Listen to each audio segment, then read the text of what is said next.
سمجھ کے اور جان کے، یہ کوئی معمولی جرم نہیں ہوتا. تو اللہ تعالیٰ ایسی کچھ چیزیں دکھاتے رہتے ہیں تاکہ ہم جیسے بندے کچھ سبق حاصل کریں. ویسے تو سبق حاصل کرنے کو بہت کچھ ہے. یہ آسمان بھی ہمیں ایک سبق دے رہا ہے، یہ زمین بھی سبق دے رہی ہے جس پہ ہم چلتے ہیں. بہت چیزیں ہیں سبق لینے کے لیے، لیکن ہم نہیں لیتے. تو کہنے کا مقصد یہ ہے کہ ہمیں اپنی اس زندگی میں، یہ ہماری زندگی، یہ وقت، یہ ٹائم، یہ جوانی، یہ آنکھیں، کان، یہ بہت بڑی نعمت ہے، بہت بڑی غنیمت ہے. ان سے جتنا زیادہ ہم فائدہ اٹھا لیں اپنی آخرت کے لیے اتنا ہی اچھا ہے، کیونکہ وہاں پر ہماری نیکی کا ایک ایک ذرہ جو ہے وہ تولا جائے گا اور وزن کیا جائے گا.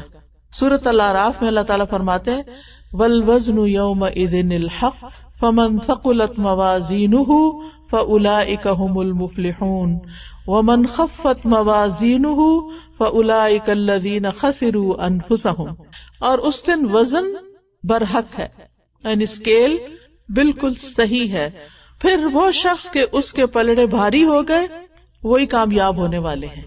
یعنی جس کے اسکیل میں، نامہ اعمال میں نیکیاں زیادہ ہو گئی وہ کامیاب ہو گیا، اور وہ شخص کے اس کے پلڑے ہلکے ہو گئے تو یہ وہ لوگ ہیں جنہوں نے اپنے آپ کو نقصان میں ڈالا.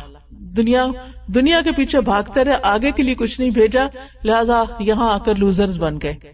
اصل میں اگر دیکھا جائے تو اللہ تعالیٰ نے ہمیں اپنی عبادت کے لیے پیدا کیا ہے. وَمَا خَلَقْتُ الْجِنَّ وَالْإِنسَ إِلَّا لِيَعْبُدُونِ مَا أُرِيدُ مِنْهُمْ مِنْ رِزْقٍ. میں ان سے کوئی رزق نہیں مانگتا. اللہ تعالیٰ فرماتے ہیں میں ان سے کوئی رزق نہیں چاہتا کہ مجھے کما کے کھلائیں. وَمَا أُرِيدُ أَن يُطْعِمُونِ. میں یہ بھی نہیں چاہتا کہ یہ مجھے کھلائیں، کیونکہ اللہ سبحانہ وتعالیٰ کو تو کھانے کی ضرورت ہی نہیں ہے نا. تو اللہ نے ہمیں اپنے لیے پیدا کیا ہے اور اس زندگی کو ہمارے لیے ایک امتحان کی جگہ بنایا ہے.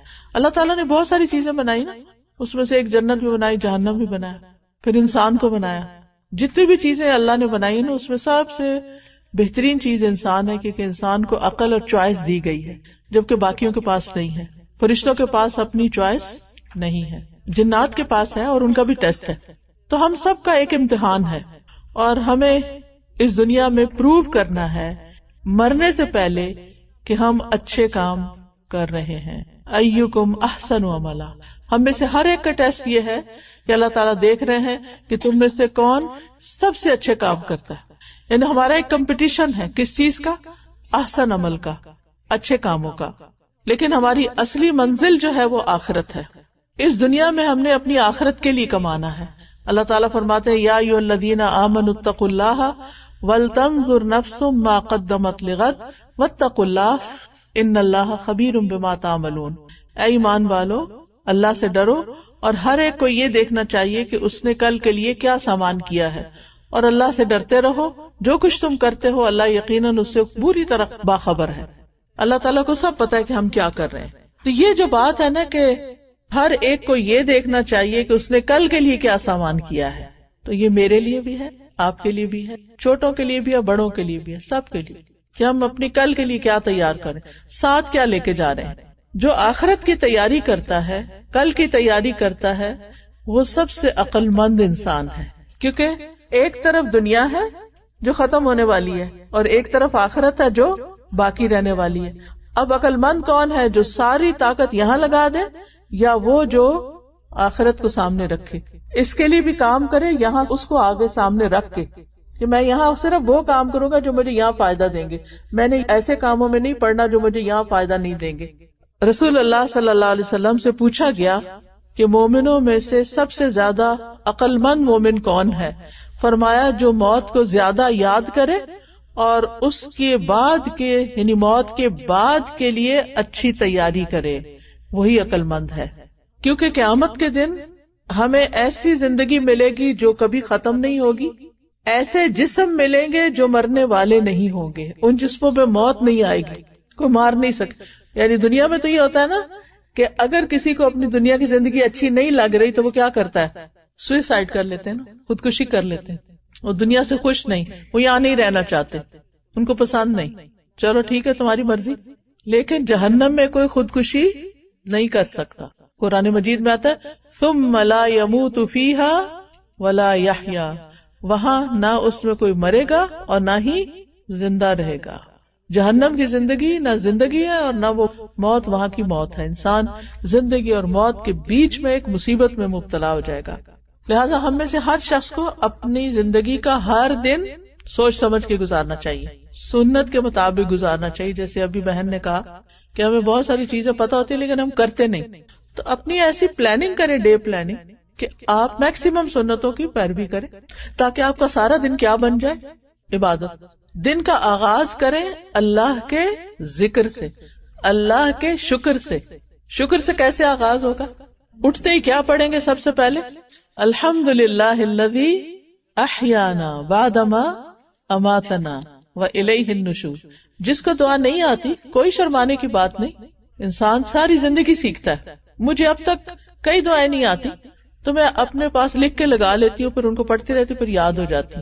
اسٹیکی نوٹس ملتے ہیں اب تک کہ ختم ہو گئے ملتے ہیں نا، مارکر بھی ملتے ہیں کیونکہ اب لکھنا کم. میں ایک دن لکھنے لگی ہاتھ سے نا، کیونکہ ہر وقت کمپیوٹر لکھنے لگی تو میرا ہاتھ سیدھا نہ چلے. میں نے کہا یا اللہ کتنے دنوں بعد آج میں نے قلم پکڑا ہے، کیونکہ پہلے تو ہر روز لکھتی تھی. اور جب میں پی ایچ ڈی کر رہی تھی تو میری یہ جو انگوٹھا تھا نا، یہ یہاں سے پریس ہو گیا تھا، ایسے پتلا سا ہو گیا تھا، کیونکہ ہر وقت قلم پکڑنا ہوتا تھا.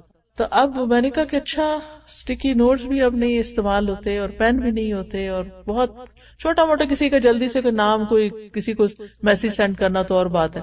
بہرحال تو جو دعا نہیں آتی وہ لکھ کے لگا لے. ویسے تو الحمدللہ ہمارے پاس ہر طرح کی دعائیں یہاں پر آپ کو یہاں سے مل جائیں گی. یہ کارڈز ہو نا تو آپ اپنی ایک باسکٹ بنا لیں، اپنی ایک باسکٹ بنا کے اس میں سارے کارڈز اس طرح رکھ لیں، اور جس کی جس وقت ضرورت پیش آئے، مثلاً کوئی فوت ہو گیا، کوئی رشتہ دار فوت ہو گیا، تو یہ میت کی بخشش کی دعاؤں کا کارڈ نکالیں، عربی پڑھیں. اگر عربی نہیں آتی تو اس کے نیچے اردو لکھیں، شاید انگلش میں بھی ہو، اردو میں دعا مانگ لیں. کہ اتنی جامع دعائیں ہیں. جو استخارے کی ضرورت پیش آئی ہے، نہیں یاد ہے دعا، کوئی بات نہیں، استخارے والا کارڈ نکالیں اور یہ اس کے پیچھے دعا لکھی ہوئی ہے، یہ پڑھ لیں. اسی طرح پروٹیکشن کے لیے اور باقی چیزیں. آپ کو باڈی پین ہو رہی ہے، میں نے بہت آزمایا اس دعا کو کہ جہاں درد ہو رہی ہو وہاں ہاتھ رکھ کے بسم اللہ پڑھ کے یہ دعائیں آپ پڑھ لیں. اور پھر اسی طرح رزق میں کشادگی کے لیے اور زندگی میں مختلف جو مشکلات ہیں. اسی طرح اگر دل بہت گھبرا رہا ہو، انگزائٹی ہو رہی ہو، تو یہ آیات سکینہ ہے، یہ آپ پڑھ سکتے ہیں. اگر قرضے کا بوجھ ہے، یہاں تو افسوس یہ کہ ہر بندہ قرضے کے بوجھ تلے دبا ہوا ہے، ہر چیز ہی کریڈٹ کارڈ پہ لی جا رہی ہے، جو قرضہ ہی قرضہ ہے. تو جو قرضے میں فوت ہو جائے اس کی بخشش نہیں ہوتی جب تک اس کا قرضہ ادا نہ ہو جائے. اور اگر بہت زیادہ قرضہ ہو تو اس کو ادا کرنے کے لیے یہ دعائیں ہیں بہت شاندار، کہ انسان جو ہے وہ پہاڑوں جتنا قرضہ ہو تو وہ بھی بہت جلد ادا ہو جاتا ہے. کہنے کا مطلب یہ ہے کہ اللہ کے نام سے شکر سے دن کا آغاز کریں. شکر کا فائدہ کیا ہوگا؟ اللہ تعالیٰ اور دیں گے، اللہ آپ کو اور صحت والی زندگی دیں گے. خیر موت کا ایک دن تو ہے ہی، لیکن یہ ہے کہ ایک وہ انسان ہے جسے انہوں نے مثال دی تھی نا کہ جانور بھی صبح اٹھتے ہیں، ہم بھی اٹھتے ہیں. جانور تو شاید اللہ کی تسبیح کرتے ہیں. اور آپ نے دیکھا ہوگا اگر پاکستان میں کبھی آپ کو بیک ہوم کسی ایسے گھر میں رہنے کا اتفاق ہو جس میں بڑا سا بوڑ کا درخت ہو یا کوئی گھنا درخت ہو، تو پھر کیا ہوتا ہے؟ کس وقت چڑیاں ذکر شروع کرتی ہیں؟ جی ہاں، سورج نکلنے سے پہلے. سورج نکلنے سے پہلے. اور میں نے نوٹ کیا ہے کہ چوں ہی سورج کی پہلی کرن آتی ہے سب چڑیا اڑ جاتی ہیں، ذکر کا وقت ختم. سبحان اللہ. پھر ہم سے زیادہ بہتر تو چڑیا ہی ہیں کہ جو سردی ہو گرمی ہو انہوں نے اس وقت ذکر کرنا ہی کرنا ہے. اچھا اسی طرح آپ نے نوٹ کیا ہوگا کہ مغرب سے پہلے اگر آپ کبھی ایسی جگہ پر رہیں، کیا حسین سا منظر ہوتا ہے. کچھ جگہوں پر تو اتنا شور ہوتا ہے چڑیوں کا، یعنی ساری مل کے کوئی ذکر کر رہی ہوتی ہیں. اللہ تعالیٰ قرآن مجید میں فرماتے ہیں کہ یہ ساری چیزیں ذکر کرتی ہیں، وَلَٰكِن لَا تَفْقَهُونَ تَسْبِيحَهُمْ، لیکن تم ان کی تسبیح کو نہیں سمجھتے. ہمیں نہیں سمجھ آتی یہ کیا پڑھ رہی ہیں. ایک اور جگہ پر آتا ہے کہ ساری مخلوق اللہ کا ذکر کرتی ہے اس وقت سوائے آتی قسم کے انسانوں اور جنوں کے، یعنی جو اللہ کے نافرمان سرکش لوگ ہوتے ہیں وہ پرواہ نہیں کرتے کہ سورج نکل آیا کہ نہیں نکلا. وہ سوتے رہتے اپنی من مانی مرضی سے اٹھتے ہیں. ان کے سر پہ ڈھول پیٹے جائیں، ان کی ماں ان کا باپ ان کو جگاتا رہے، وہ سن کے نہیں دیتے. کچھ بچے ہوتے ہیں نا ایسے، بڑے بھی ہو جاتے، یونیورسٹی چلے جاتے ہیں، اٹھتے ہی نہیں، نماز ہی نہیں پڑھتے. تو اب آپ خود سوچیں کہ جو انسان صبح اٹھ کے اللہ کا ذکر نہیں کرتا، اس میں اور ایک جانور میں کیا فرق ہے. جانور بھی اس سے بہتر ہوگا. پھر اس کے بعد آپ دیکھیں کہ دن کا آغاز جو ہے وہ ہمیں نماز فجر سے کرنا چاہیے. رسول اللہ صلی اللہ علیہ وسلم نے فرمایا جو شخص 2 ٹھنڈی نمازیں پڑھے فجر اور عصر کی وہ جنت میں داخل ہوگا. اس کے مطلب نہیں کہ صرف یہ 2 پڑھ کے فارغ ہو جائیں، لیکن فجر کی نماز پڑھنا جو ہے یہ انسان اللہ کی پروٹیکشن میں آ جاتا ہے. حدیث میں آتا ہے جس نے صبح کی نماز پڑھی وہ شام تک اللہ کے ذمے میں ہے، یعنی اللہ کی حفاظت میں ہے، یعنی اللہ سبحانہ وتعالی اس کی حفاظت کی گارنٹی دیتے ہیں. فجر پڑھ کے کیا کرنا چاہیے سورج نکلنے تک؟ کوئی بتائے گا آپ میں سے؟ صبح شام کے اذکار.